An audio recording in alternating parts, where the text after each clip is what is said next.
Nay. Oh, anak. Perlita? Bakit ka napasugod? Ano yung sabihin to, Jerome? Nay, kailangan ho ni Aling Perlita yung tulong niya eh. Bakit, Perlita? Aida, nakikiusap ako. Kung alam mo kung nasan si Marilyn, sabihin mo na sa akin. Dahil nababaliw na ako sa kakahanap sa batang yan. Nag-enjoy ka ba? Opo, sobra. Is ng kuko ko. Scrap. Hayaan mo, mauulit-uli yun. Opo. Nay? Darlene?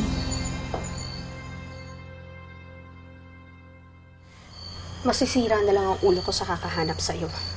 Yung pala, nandito ka lang. Gano'n na ba talaga ako kawalang halaga sa'yo at hindi mo walang masabi kung nasaan ka at anong ginagawa mo? Nay, hindi ko na po kasi sinasadya. Ang totoo po niya, ipapalam ko sana sa inyo kung nasaan ako, kaya lang tingin mo na ako kinakausap eh. At anong pinapalabas mo?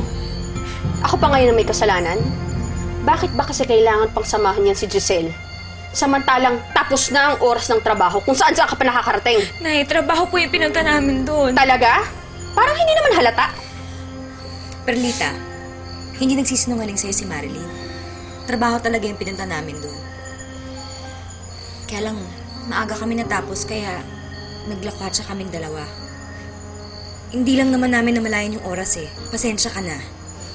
Ikaw talagang punot dulo nito eh. Pilit mong nilalayo ang anak ko sa akin.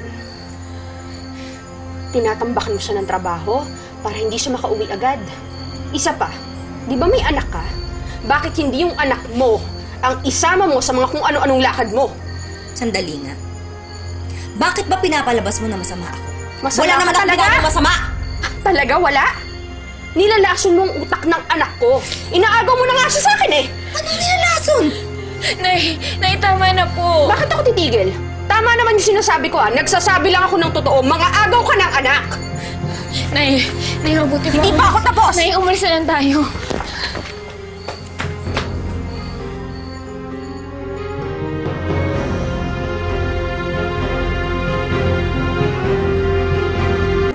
Jerome, huli ka na.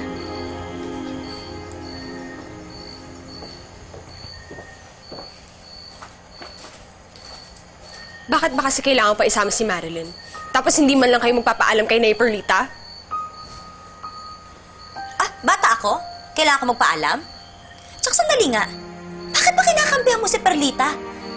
Darlene, hindi ko kasalanan kung makitid ang utak niya. Hindi naman makitid ang utak ni Nay Perlita.